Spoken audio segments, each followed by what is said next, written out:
Hindi mo matatakasan ang kamatayan. Kapag dumating na ang oras mo, kahit ano pang gawin mo, kung mamamatay ka, ay mamamatay ka talaga. Magpasalamat sa Diyos kung bigyan ka pa niya ng ikalawang pagkakataon upang mabuhay. Magandang araw po sa inyo at sa mga nakikinig. Ako po si Raymart at ang kwento ko pong ibabahagi sa inyo ay karanasan naming magkakaibigan noong nag-road trip kami papunta sa San Ignacio at naligaw kami ng daan. Ilang taon na din ang nakakaraan noong maganap ito at sa tuwing naaalala ko ang inabot naming trahedya ng mga kaibigan ko, parang dinudurog ang puso ko. Sinisisi ko ang sarili ko kung bakit hindi ko sila nailigtas sa kamay ng isang nilalang ng kadiliman. Noong mga panahong iyon ay nasa 23 taong gulang na po ako at nagtatrabaho sa isang pabrika. Binata pa ako at meron akong naging 4 na kaibigan na sina Peter, Rolly, Jaime at Denver. Nakilala ko sila sa isang restaurant na pinagtatrabahuhan din ng aking pinsan sa lungsod. May kaya silang 4 sa buhay pero ang mayaman sa kanila ay si Denver. Sa katunayan pa nga ay nag-iisa siyang anak at sulod siya sa luho. Kahit naman sulod sa luho si Denver ay hindi siya mapagmataas at matapobre. Meron siyang kababaang loob at marunong makisama. Walang masamang tinapay kay Denver. Galante din siyang kaibigan, kaya naman tuwang-tuwa akong makasama siya. Dumako ang araw na nagpasya ako mag-leave sa trabaho at magbakasyon sa aming probinsya. At husto makakasama ko pa doon ang mga kaibigan ko sapagkat may bahay-bakasyonan pala ang pamilya ni Denver sa probinsya. At dala pa niya ang kanyang bagong magarang sasakyan. Siguradong balak na naman niyang mag-road trip sapagkat libangan na niya iyon lalo pat bago ang kanyang sasakyan. Hindi na ako nagtataka kung bakit maraming babae ang lumalapit sa kanya pero wala naman siyang sineseryoso at pinapakilalang nobya rito. Siguro ay pera ang habol sa kanya ng mga babae. Kung minsan ay medyo nahihiya na ako sa mga kaibigan ko sapagkat may mga pagkakataon na kinakapos ako sa pera at pinapahiram nila ako kahit hindi ako nanghiram sa kanila. Hindi pa nila ako pinapabayaan sa mga utang ko at iniintindi nila ang sitwasyon ko. Malaki ang utang na loob ko at pasasalamat sa kanila.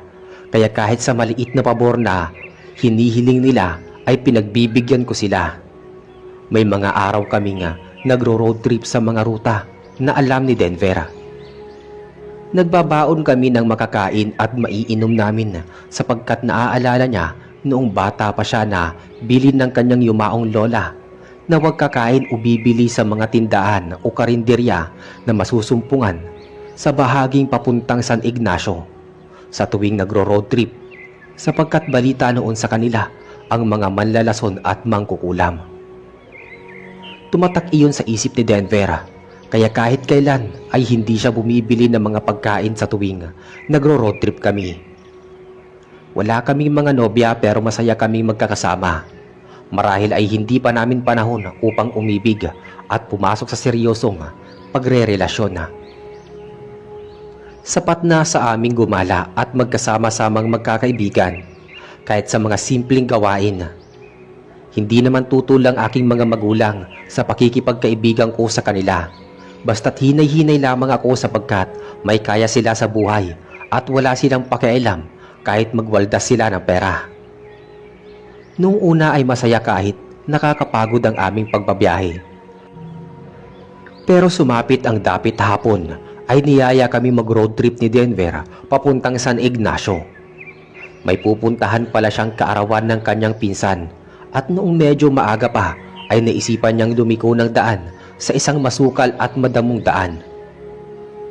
Nasa highway kami noon nang may masalubong kaming palayan at nasa tabi nun ang isang lalaking nakatingin sa amin. Nagulat pa ako sapagkat wala akong ibang makitang sasakyan na dumadaan sa highway samantalang maaga pa.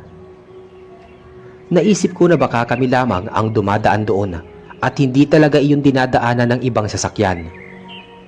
Napuno ako ng kuryosidad kung bakit inabot ng gabi ang lalaki sa pagsasaka. Ngunit nakaramdam ako ng kakaibang takot noong mapagmasdan ko ang kanyang mga mata at napagtanto ko na hindi siya magsasaka. Nagliliyab sa galit ang mga mata nitong nakatitig sa amin. Takot na takot kami magkakaibigan kaya pinaharurot ni Denver ang kanyang sasakyan. At sa kasamaang palad pa ay hindi niya na malaman ang daan pabalik upang makarating kami sa bahay ng kanyang pinsan.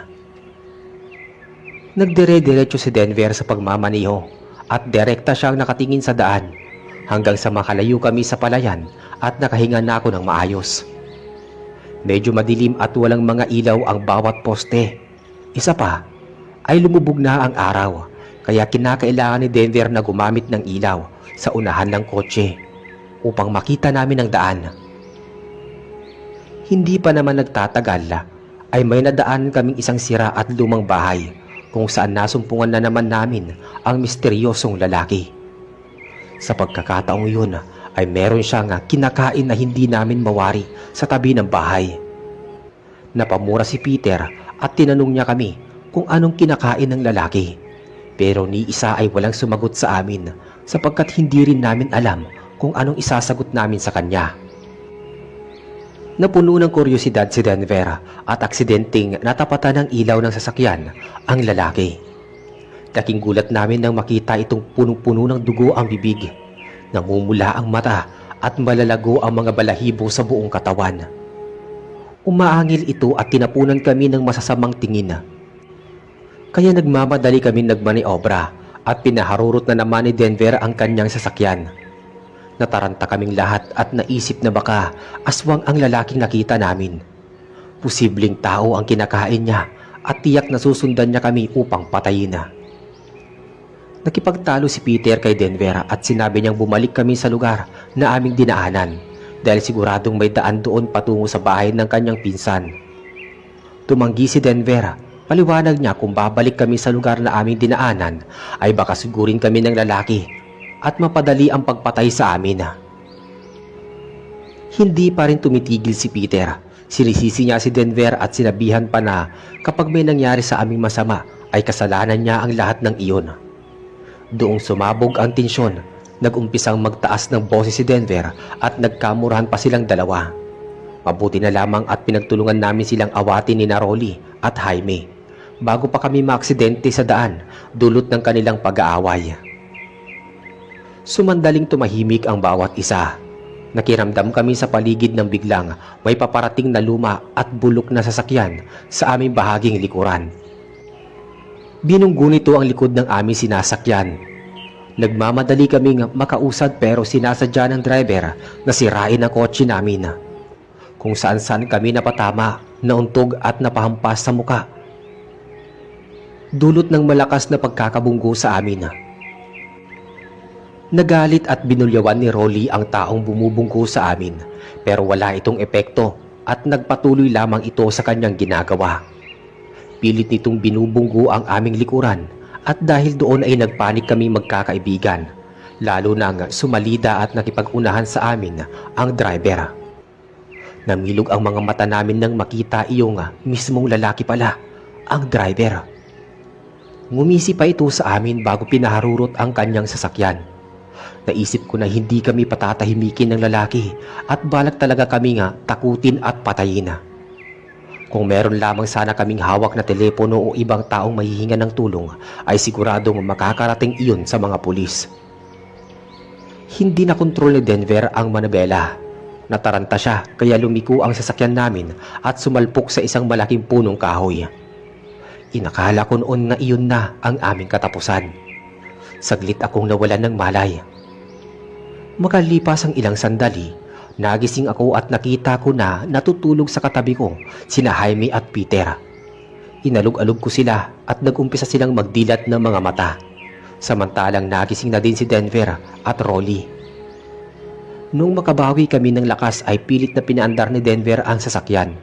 Pero ayaw nitong umandar kung kaya't napilitan kaming bumaba ng aming sinasakyan. Nakita naming medyo nayupi ang unahan nito. Napalakas pala ng pagkakahampas ng kotse sa katawan ng punong kahoy. Wala na rin ang lalaking sumusunod sa amin. Naisipan naming pagtulungang hilahin pero hindi kami ganoon kalakas para maghila ng kotse. Luminga-linga kami sa paligid at naisip naming kakahuyan pala ang lugar na iyon at wala kaming makitang kabahayan. May mangilan-ngilan kaming naririnig na paghuni at pagaspas ng mga ibon sa di kalayuan. Walang katao-tao at napagtanto ko na wala kaming ibang mahihinga ng tulong pero nagbabakasakali kami na merong makakasagap o makakaengkwentrong tao sa mga oras na iyon.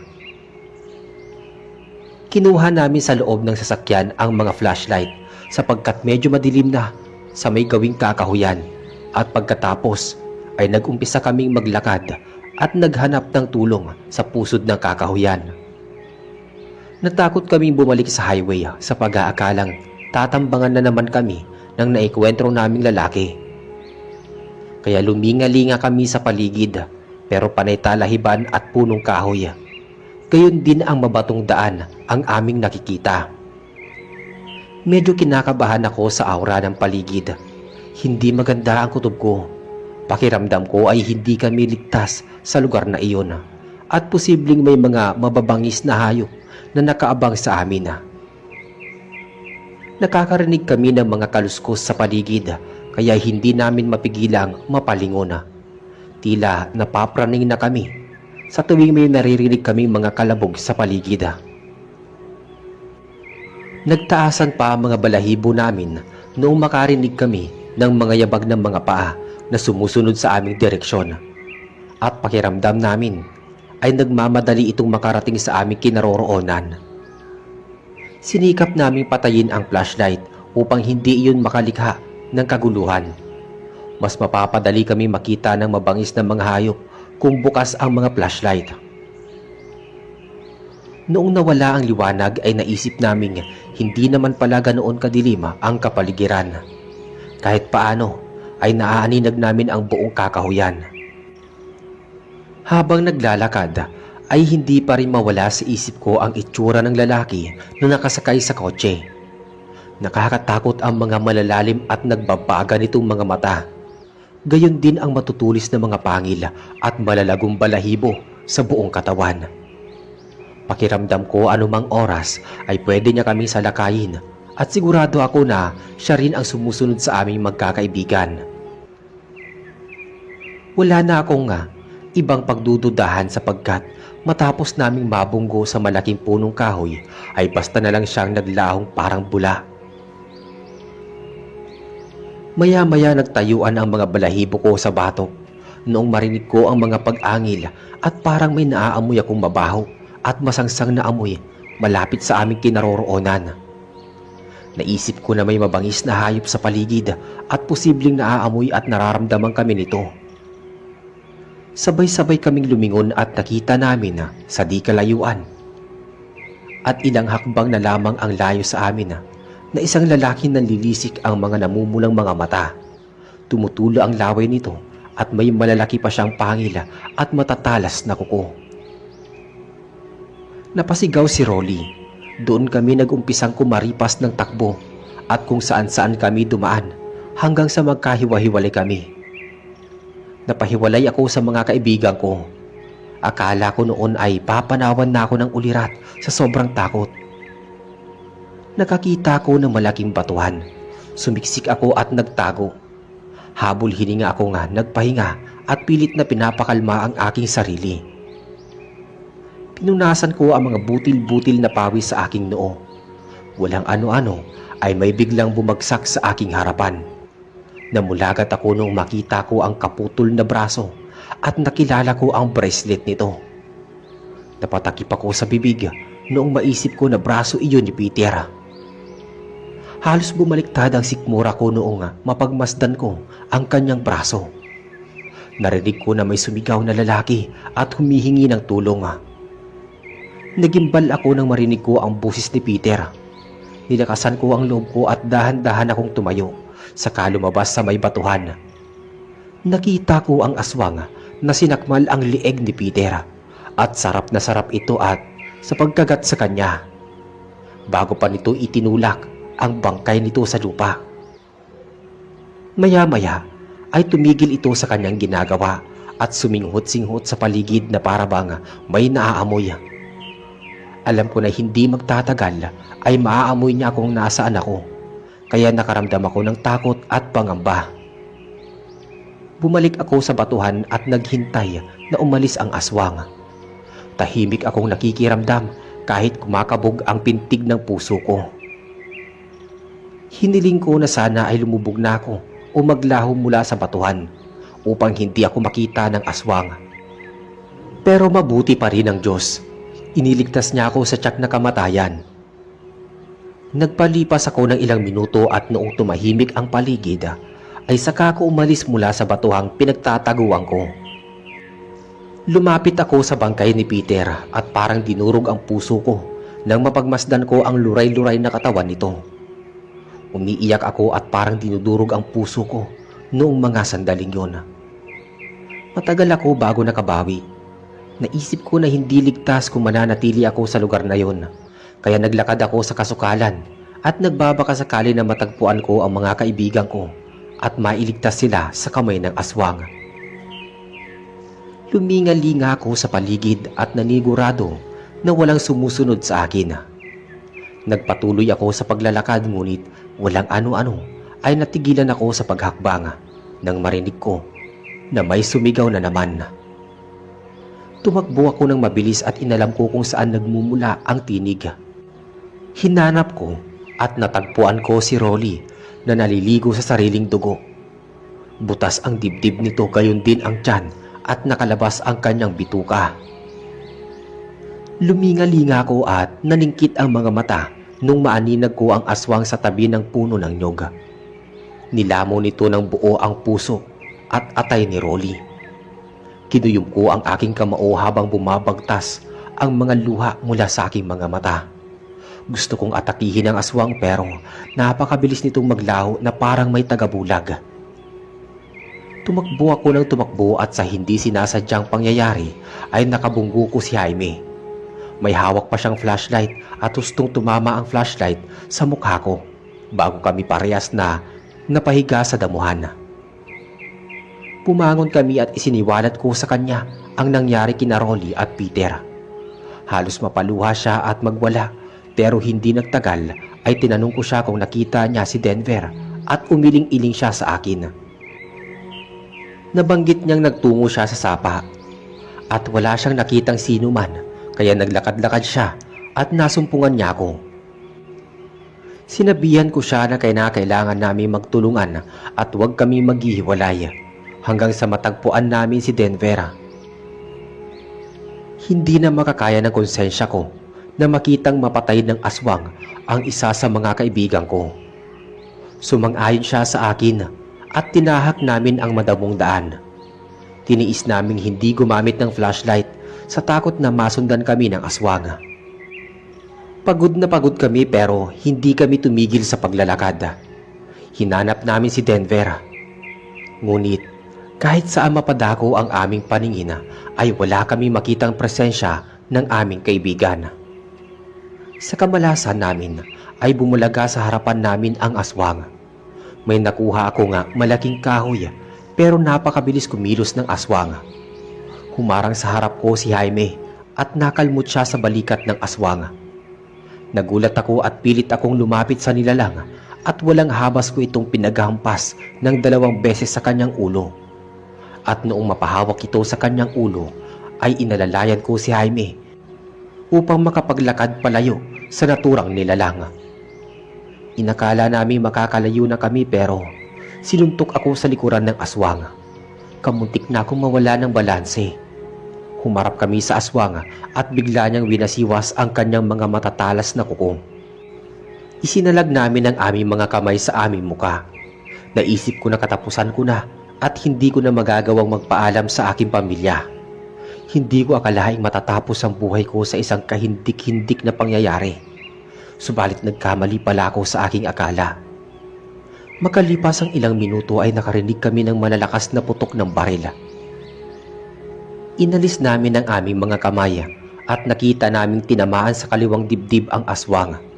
Tumutulo ang dugo nito at umatras ito sa aming direksyon.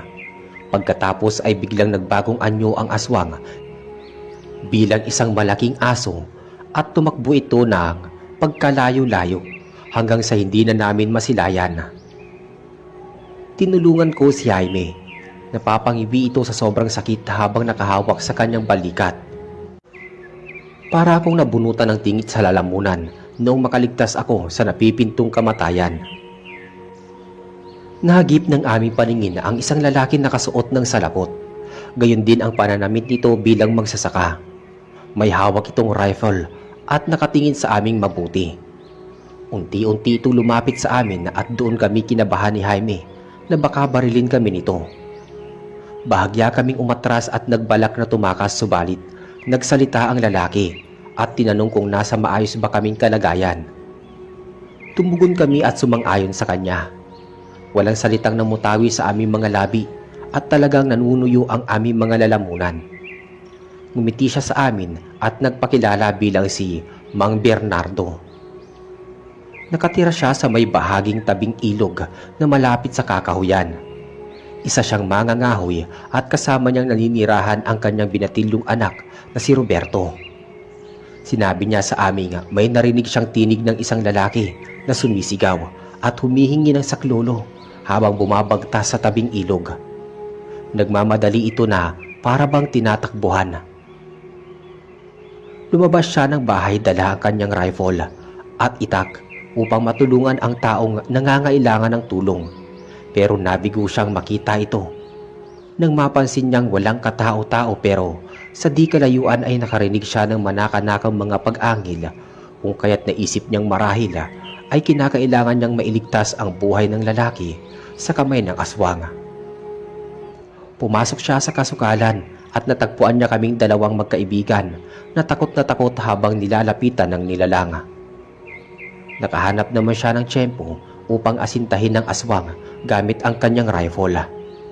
Kaya walang pagdadalawang isip na pinaputukan niya ito ng maraming beses. Sa pagkakataong iyon ay naisip ko na baka pwede namin siyang pagkatiwalaan at nabakas ko naman sa mukha niya na hindi siya masamang tao.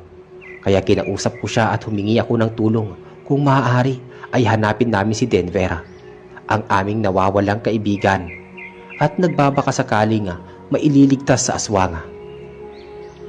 Pumayag siya at magkakasama kaming tumakbo sa kakahuyan. Habang binabagtas namin ang daan, ay hiniling ko sa Diyos na sana ay abutan pa naming buhay si Denver at malayo sa kamatayan na dulot ng aswang. Sana ay hindi pa huli ang lahat. Kung saan-saan kami sumuot, napadaan pa kami sa sanga-sangang daan at lumiko sa mas masukal pang daan kung saan maraming punong kahoy ang nakapaligid. Nakakalito ang mga daan, halos magkakatulad at tila naliligaw pa kami.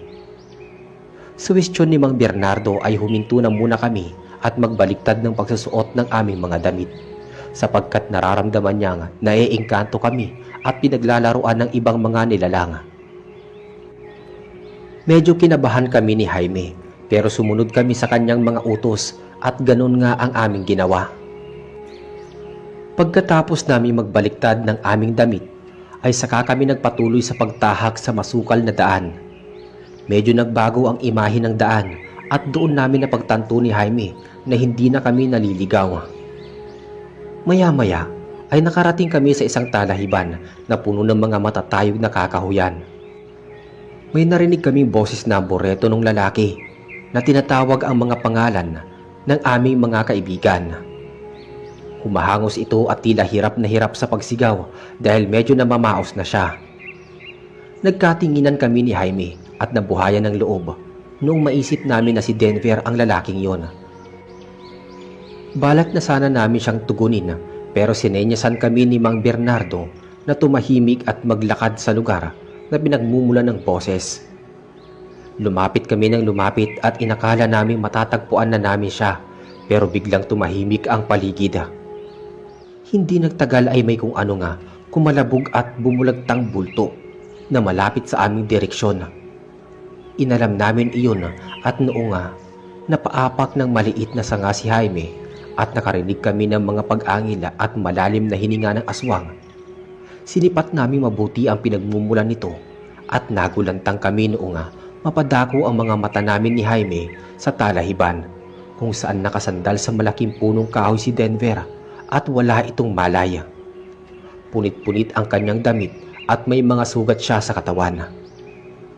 May ilang hakbang ang layo sa kanya ng aswang at handa na itong lumapit para dakmain siya nang biglang ikinasa ni Mang Bernardo ang kanyang barila. Itinapat niya sa naglalakad na aswang at inasinta niya ito sa ulo bago pinaputok ang di-kalibreng rifle.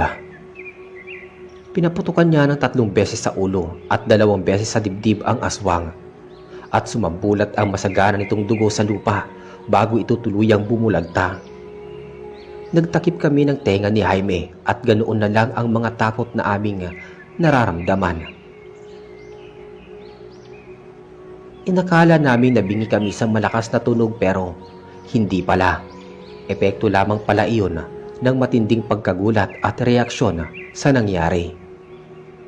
Walang ano-ano ay lumapit kami ni Mang Bernardo sa naturang aswang at nakita namin sumabog ang ulo nito at dilat na dilat ang mga mata habang nakalawit ang dila. Wala na itong buhay pero ramdam ko pa rin ang kilabot sa aking buong katawan. Maya-maya ay lumapit kami ni Jaime kay Denver at inalog-alog ito upang magising. Halos tumulo ang mga luha ko nung inakala ko na namatay na ang aming kaibigan. Pero matapos ang ilang minuto ay umungol ito at nagmulat ng kanyang mga mata. Ngumiti siya sa amin at niyakap namin siya ng mahigpit bago siya tinulungan na makabangon. Masaya ako sapagkat buhay pa si Denver at napanatili naming buhay na magkakaibigan. Ipinakilala namin si Denver kay Mang Bernardo at nagpasalamat si Denver sa pagkakaligtas nito sa aming magkakaibigan. Nangihina siya at kamuntik pang mahimatay. Mabuti na lang at suportado namin siya ni Jaime at hindi siya bumagsak sa damuhan. Tinanong niya sa amin sina Rolly at Peter pero tanging pag-iyak lamang ang itinugon namin sa kanya. Kaya napaluha na rin siya at naging sentimental kami. Hindi namin matanggap ang maagang pagkamatay ng aming 2 kaibigan. Napakasakit sa amin na kinuha ng isang malupit na aswang ang mga buhay ng aming kaibigan para lamang sa katakawan sa mga laman loob ng tao. Maya-maya ay pinayuhan kami ni Mang Bernardo na manatili na muna at magpalipas ng magdamag sa kanyang bahay upang magamot ang aming mga sugat at kinabukasan ay tutulungan niya kami makaalis sa lugar na yon. Nagpasalamat kami at sumunod sa kanyang suwestyon sapagkat alam naming nagmamalasakit siya sa amin at siya lamang ang nag-iisang pwedeng tumulong sa aming magkakaibigan. Naglakad kami kahit napakasakit ng aming mga iniindang mga sariwang sugat sa katawan. Ang mahalaga sa amin ay makarating sa bahay ni Mang Bernardo dahil iyon ang ligtas na lugar para makapagpahinga kami at magamot ang mga sugat. Habang naglalakad kami, ay kinuwento ni Denver ang nangyari sa kanya bago pa namin siya natagpo ang walang malay sa talahiban. Noong una ay magkasama pala sila ni Peter at tumakbo at hinanap kami sa kakahuyan. Subalit biglang nagpakita sa kanila ang aswang kung kaya't tumakbo sila ng mabilis at nagkahiwalay noong lumiko sa kaliwang bahagi ng kakahuyan si Peter. Samantalang napadako sa talahiban si Denver at hindi niya na nagawang umalis sa lugar na iyon sa pangamba na baka makita siya ng nilalang. Matagal siyang nagkubli sa talahiban at makailang beses na nagdasal pero sa kamalas-malasan niya ay nakita siya ng aswang. Nanlaban siya pero mas malakas ang aswang. Halos mapunit nito ang kanyang damit. Iwinasiwas siya nito sa kung saan-saang direksyon hanggang sa mapatama ang ulo nito sa katawan ng punong kahoy at mawalan siya ng malay. Nahabag kami at ganoon na lamang ang reaksyon namin nung malaman ang totoong nangyari sa kanya. Hindi nagtagal ay tumahimik na kami at nagdire-diretso ng maglakad. May kalayuan din ang bahaging tabing ilog Pero noong makarating kami sa kanyang kubo at makapasok kami sa loob, ay nakahinga kami ng maluwag.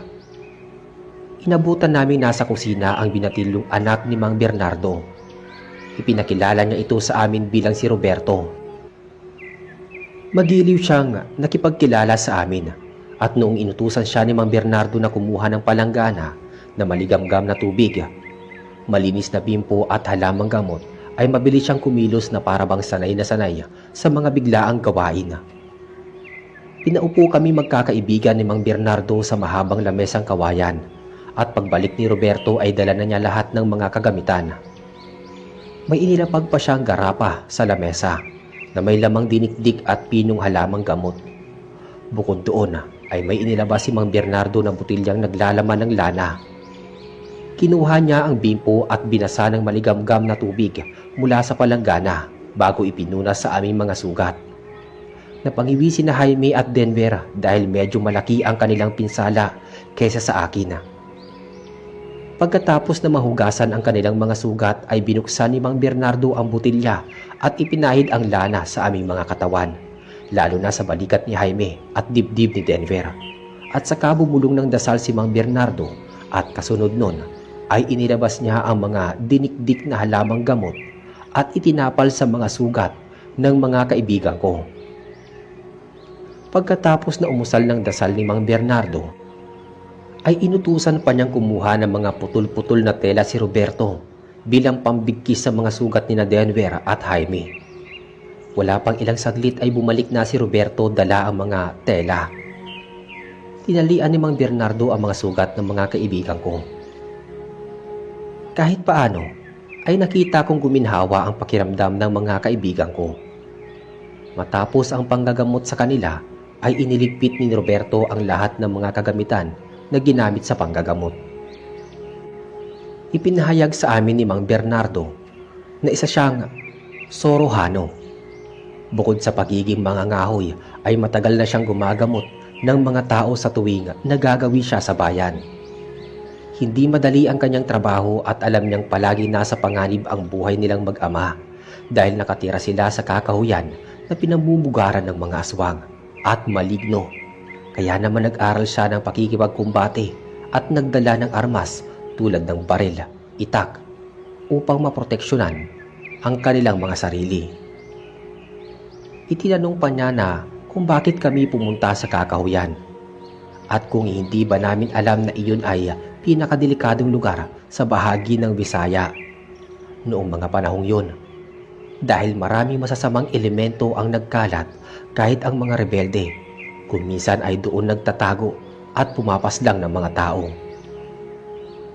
Napilitan kaming sabihin sa kanya ang katotohanan at pinabulaanan naming hindi kami pumunta sa kakahuyan kung hindi aksidente ang pagkakapunta namin. Nabanggit pa namin sa kanya ang tungkol sa nasirang kotse ni Denver, kaya naman binigyan kami ni Mang Bernardo ng bagong pag-asa. Ipinangako niyang tutulungan niya kaming magkakaibigan na makauwi at maipaayos ang nasirang kotse kinabukasan. Nagpasalamat kami sa kabutihan niya sa amin. Maya-maya ay pinakita niya sa amin ang silid ni Roberto at pinatabi sa kanyang anak. Mabait si Roberto at binigyan niya pa kami ng espasyo sa kama. Kahit maliit ay pinagkasya namin ng aming mga sarili. Dulot ng matinding pagod at antok ay nakatulog kaming tatlo kahit medyo nakabaluktot kami sa higaan. Hindi na namin namalayan kung anong oras kami nakatulog. Pero noong mga sandaling yon ay nakaramdam kami saglit ng kaginhawaan at kapayapaan ng pag-iisip. Kinaumagahan, nagising kami magkakaibigan na wala sa tabi namin si Roberto. Nagulat pa sila ni Jaime at Denver noong maramdaman nilang parang gumaan ang pakiramdam nila, kaya tinanggal nila ang mga telang nakabigkis sa kanilang balikat at pati na rin sa dibdib. At wala na silang nabakas na anumang sugat. May kung anong hiwaga ang bumalot sa panggagamot ni Mang Bernardo at hindi namin iyon maunawaan. Sadyang maraming kababalaghan sa mundo na mahirap ipaliwanag. Lumabas kami sa kwarto at bumati kami ng magandang umaga kay Roberto. Hustong lumabas din si Mang Bernardo at kinamusta ang aming kalagayan. Namangha sina Jaime at Denver sa biglaang paggaling ng kanilang mga sugat, kaya tinanong nila kung paano iyon nangyari. Napangiti si Mang Bernardo at sinabi nga may kinalaman ang orasyon at lana na ginamit niya upang mabilis na maghilom ang mga sugat. Hindi niya na pinaliwanag ang diskurso at inanyayahan niya kami magkape. Dumulog kami sa hapagkainan at humigop kami ng mainit na kape. Doon tuluyang nagising ang aking buong sistema. Nagtanong si Denver kay Mang Bernardo kung nasaan ang asawa nito at bakit sila ni Roberto ang naninirahan sa kubo. Kahit kami ni Jaime ay nagtataka din kung bakit sila lamang na mag-ama ang naninirahan sa lugar na iyon, samantalang delikado at nakakatakot doon. Tumugon si Mang Bernardo at sinabing matagal na silang iniwan ng kanyang asawa dulot ng kahirapan. Naghangad ito ng maginhawang buhay kaya sumama sa ibang lalaki. Hindi siya hinanap o pinabalik ni Mang Bernardo at tinaguyod na lamang niyang mag-isa si Roberto. Medyo nalungkot kami sa aming mga narinig pero humanga kami sa dedikasyon ni Mang Bernardo bilang responsabling ama.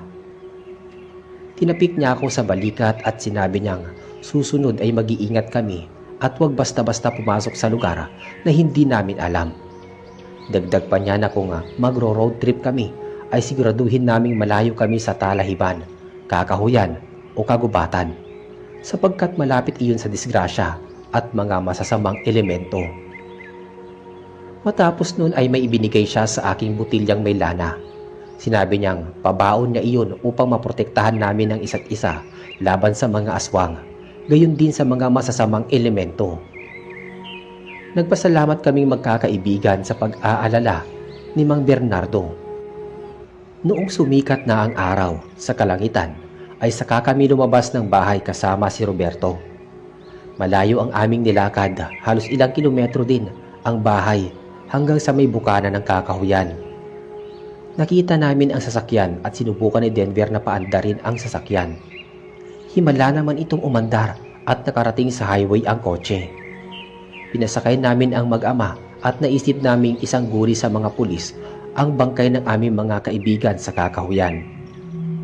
Nakuha naman ang mga bangkay subalit hindi na sila makilala sapagkat luray-luray na ang kanilang mga katawan. Mabuti na lang at mayroong telepono sa bahay bakasyonan ni Denver. Tinawagan niya ang pamilya ni Rolly at Peter at ipinaalamang nangyari. Kaya nagpilit silang magtungo at doon palang sinulog ang kanilang mga bangkay.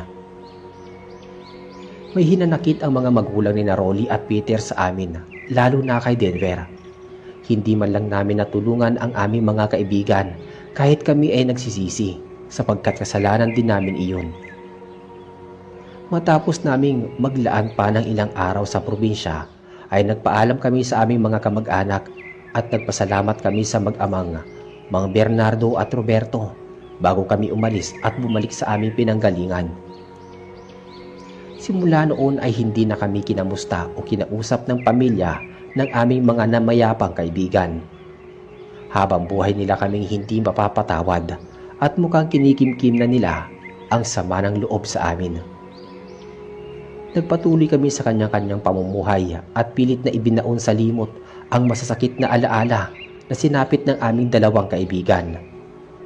Pumalik ako sa pagtatrabaho, gayon din ang kaibigan ko pero iniiwasan na namin mag-road trip sa malalayong lugar. Sapagkat masakit pa rin sa aming alaala ang trahedyang inabot nila Rolly at Peter.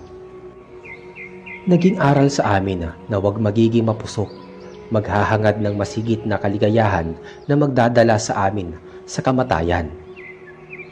Sa tuwing sumasapit ang pesta ng araw ng kamatayan ni Rolly at Peter, ay nagkakasama-sama kami nila Denver at Jaime. Nagpapamisa kami at kumakain kami sa labas. Hindi namin mapigilang maging sentimental pero matapos ang ilang taon ay naging positibo na rin kami sa buhay at natanggap na rin namin ang kamatayan ng aming mga kaibigan. Marahil iyon na ang tamang panahon upang bumitaw kami sa malagim na nakaraan at salubungin namin ang hinaharap kahit mahirap.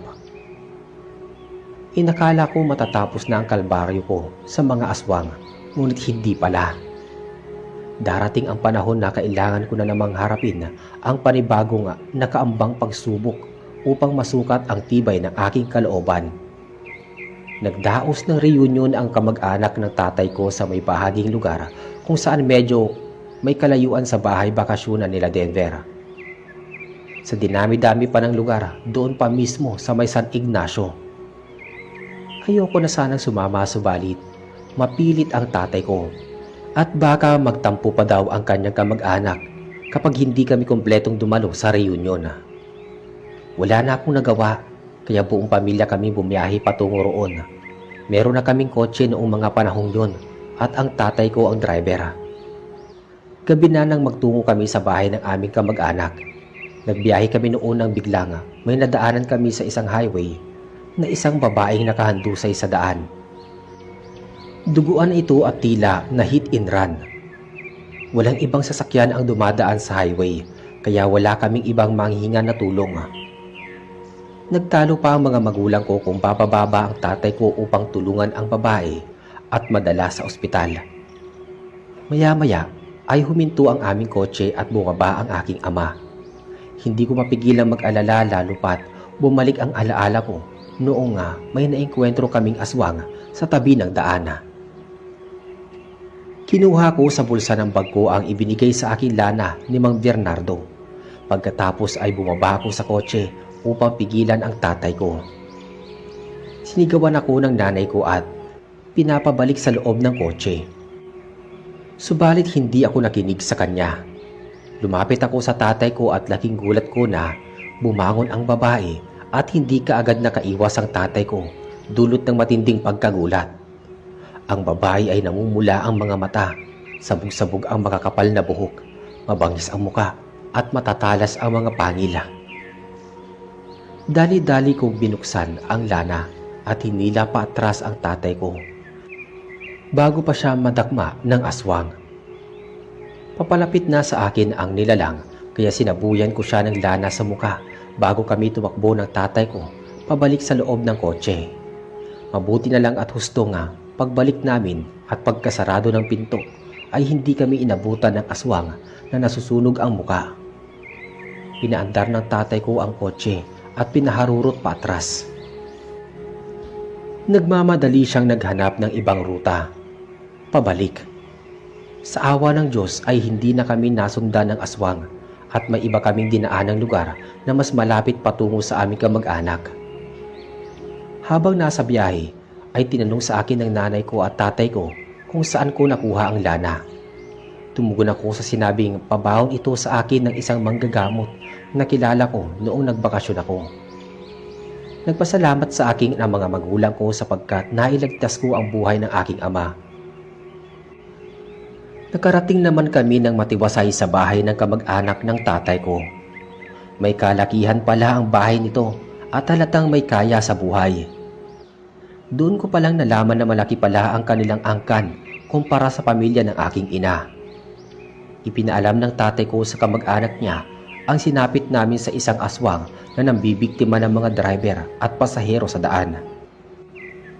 Nabanggit ng isa sa kamag-anak ng tatay ko na naikwento na pa rin pala sa kanya ng kaibigan niya ang tungkol doon. Ayon dito, papauwi na sila galing sa inuman nang makasalubong nila sa daan ang nakahandusay na duguang babae. Pababayaan na sana nila ang babae subalit naawa sila dito at nagbakasakali sila na maililigtas nila ito at madala sa ospital. Subalit, may paparating noong mga pulis kaya naisip nila na baka mapagbintangan pa sila na nakasagasa dito.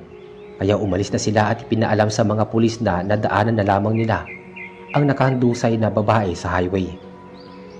Simula noon ay hindi na nagpapagabi ang kaibigan niya sa daan sa takot na maengkwentro na naman ang duguang tao sa highway. Kumalat noon ang balita sa aswang na babae sa highway at nambibiktima talaga ito ng mga driver at ginagawang pagkain. May mga insidente sa highway kung saan natagpuan na ibang pulis at mga residente ang bangkay ng mga tao na nakahandusay sa daan. Lasog-lasog ang mga katawan at nangangawala ang mga puso at atay. Sa tuwing sumasapit ang hating gabi ay lumilitaw ito sa highway kaya pinayuhan ang tatay ko ng kanyang kamag-anak na doon na muna matulog at magpaumaga na lang kami na magbiyahe. Pumayag naman ang tatay ko. Alam niyang manganganib ang buhay namin kung magpipilit din kami makaalis at bumiyahe sa highway.